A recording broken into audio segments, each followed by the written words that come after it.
যখন বলেছে অ্যাকচুয়ালি আমাদের মহারাজ একটা কথা ভুল বলেছে, যে আগরতলার মালিক, কাঞ্চনপুরের মালিক, তেল্লামোড়ার মালিক, ওটা ভুল ছিল। বাংলাদেশ সহ ত্রিপুরা রাজ্য সহ আসামের কিছু অংশ সহ ওই সম্পূর্ণ জায়গার মালিক ছিল আমাদের মহারাজ। যদি তিপ্রাসা জনগোষ্ঠীর ভোট লাগে, এত মায়া দরদ লাগে, আপনাদের ভোটার আছে, তাহলে আপনারা ইসি ইলেকশন করে দেখেন না। গণতন্ত্রের মধ্যে আপনার দেশ থেকে তৈরি দিয়েছে, নেপাল, শ্রীলঙ্কা সেম হয়েছে। আমরা চাই না আমাদের দেশকে নিয়ে কোন ষড়যন্ত্র বাংলাদেশ সরকার করুক। মহারাজ যখন বলেছে, অ্যাকচুয়ালি আমাদের মহারাজ একটা কথা ভুল বলেছে, যে আগরতলার মালিক, কাঞ্চনপুরের মালিক, তেল্লামোড়ার মালিক, ওটা ভুল ছিল। বাংলাদেশ সহ ত্রিপুরা রাজ্য সহ আসামের কিছু অংশ সহ ওই সম্পূর্ণ জায়গার মালিক ছিল আমাদের মহারাজ। ওই ত্রিপুরা রাজ্যের মধ্যেই পড়ে আগরতলা, ওই ত্রিপুরা রাজ্যের মধ্যেই পড়ে আপনার কাঞ্চনপুর। আমরা ইতিহাস জানি যে 1941-এ যখন আমাদের মহারানী কাঞ্চনপ্রভা দেবীর সঙ্গে ভারতবর্ষের চুক্তি হয়েছিল, তখন আমরা ভারতবর্ষের সঙ্গে ত্রিপুরা রাজ্য অ্যাডপ্ট হয়েছিল। সেই ভিত্তিতে 1971-এ বাংলাদেশ থেকে আমাদের ভাইরা এখানে প্রবেশ করেছিল, কিন্তু একটা সংখ্যা ছিল এখানে প্রবেশ করেছে।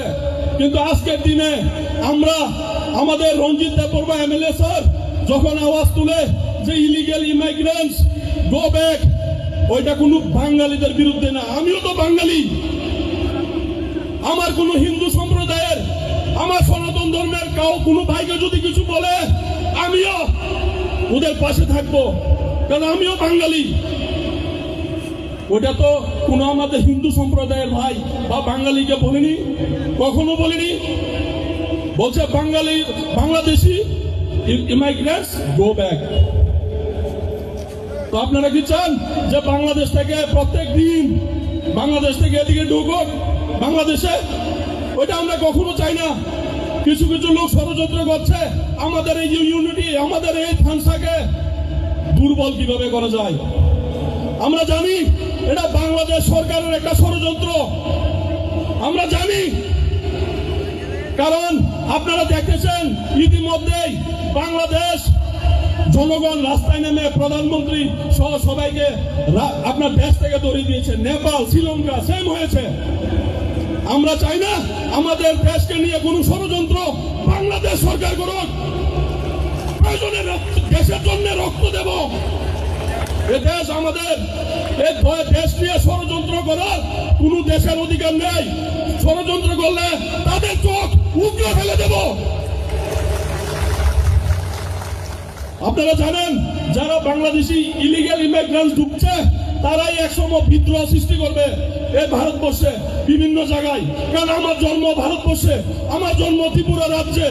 আমি আমার ত্রিপুরা রাজ্যকে, আমি আমার ভারতবর্ষকে যতটুকু ভালোবাসবো, যার জন্ম বাংলাদেশে সে ততটুকু ভালোবাসবেন না,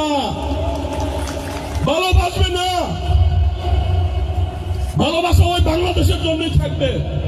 তাই আমরা বলবো যে আমাদের দলকে নিয়ে যারা ষড়যন্ত্র করেন, আমাদের লিডারকে নিয়ে যারা ষড়যন্ত্র করেন, ওইগুলা করবেন না।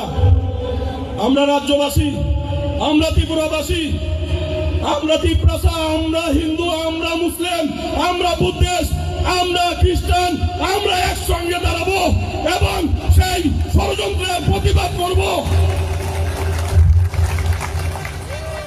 দেখবেন যে এখন নতুন কৌশল একটা শুরু হয়েছে, জাতিগত, আপনার কে হিন্দু, কে মুসলিম, কে খ্রিস্টান, একটা ফেসবুকে সোশ্যাল মিডিয়াতে একজনকে একজন গালি দিচ্ছে, একজনকে একজন বকা দিচ্ছে। ওরা কারা? ওরা তো আমাদের রাজ্যের, ত্রিপুরা রাজ্যের নাগরিকই। আপনাদের মনে আছে জালিয়ানওয়ালাবাগের হত্যাকাণ্ড? সে জালিয়ানবাগের হত্যাকাণ্ডে ভারতীয়কে গুলি করেছিল। ওই ভারতীয়রা আপনার ইংরেজের পুলিশ প্রশাসনে ছিল, ভাইকে মেরেছিল। আমরা সেই ইংরেজ আমলকে দেখতে চাই না, কারণ আমরা সেই 1947-এর ভারতবাসী না। আমরা 2025-এর ভারতবর্ষের সুনাগরিক। আমরা ভালো মন্দ বুঝি, আমাদেরকে নিয়ে ষড়যন্ত্র করতে দেব না। আমরা এক থাকবো এবং আমাদের মহারাজের যে আমাদের মহারাজের সামনের যে ইচ্ছা, আমরা সকল ত্রিপুরাবাসী মিলে, কারণ আমরা জানি ত্রিপুরা রাজ্যে জাতির রাজনীতি যতক্ষণ পর্যন্ত মহারাজকে আমরা একটা জায়গায় ত্রিপুরা রাজ্যে না বসাবো ওইগুলো বন্ধ হবে না। আমরা জাতি ধর্ম নির্বিশেষে আমরা এতদিন বঞ্চিত ছিলাম, আছি, বর্তমানেও আছি। আমরা জানি সরকারের থেকেও আমরা বঞ্চিত, আমাদের আওয়াজ অনেকে শুনতে চায় না, ওইটাও আমরা জানি। কিন্তু আমরা এতদিন বঞ্চিত ছিলাম, এখন বঞ্চিত হলেও আর কিছুদিন ধৈর্য ধরব, কষ্ট করব এবং আমরা আমাদের মহারাজের সঙ্গ দেব। আমাদের এই ত্রিপুরা রাজ্য থেকে এইসব নোংরামি থেকে যদি কেউ আপনার মুক্তি দিতে পারে, ওইটা হলো আমাদের মহারাজ, ওইটা হলো আমাদের মহারাজ, ওইটা হলো আমাদের মহারাজ। আমি আপনাদের সকলকে অনুরোধ জানাবো, কোনো ষড়যন্ত্রে পা দেবেন না। যদি ষড়যন্ত্রে পা দেন আমাদের ভবিষ্যৎ আরো খারাপ হবে। আমরা জানি ত্রিপুরা রাজ্যে এখন গণতন্ত্র, দেশে গণতন্ত্র, রাজতন্ত্র নেই।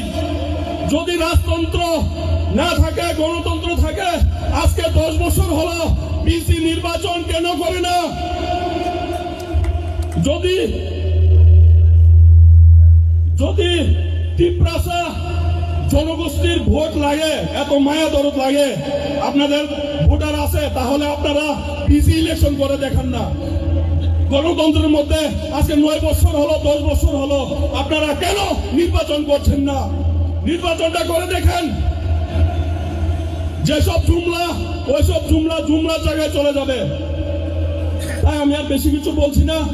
আমার কথাগুলো হয়তো আমি বুঝানোর জন্য বলছি, আপনারা বুঝবেন, আপনারা সচেতন।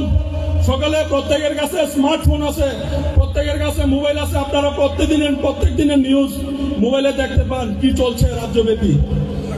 আপনারা সত্যের সঙ্গে থাকবেন, মহারাজের সঙ্গে থাকবেন। এই কথা বলে আমি আমার কথা এখানে শেষ করছি। নমস্কার, আসসালামু আলাইকুম। মহারাজা প্রদ্যুৎ কিশোর দেব বর্মন জিন্দাবাদ, ত্রিপুরা মথা পার্টি জিন্দাবাদ। অসংখ্য ধন্যবাদ আমাদের এনএলপি চেয়ারম্যান সাহেবকে ওনার মূল্যবান বক্তব্য রেখে যাওয়ার জন্য। फाइटेके जोंहाय सिनिमुं दिगिमा थांलाय फैनाय सिनि गेस रक फाइस फैजा बरमनो सिनिमुं जोंनामानि परे जोंहाय कखना लायमान दिगि गिबि थांफैनाय सिनि बुस्थांगाव फाइस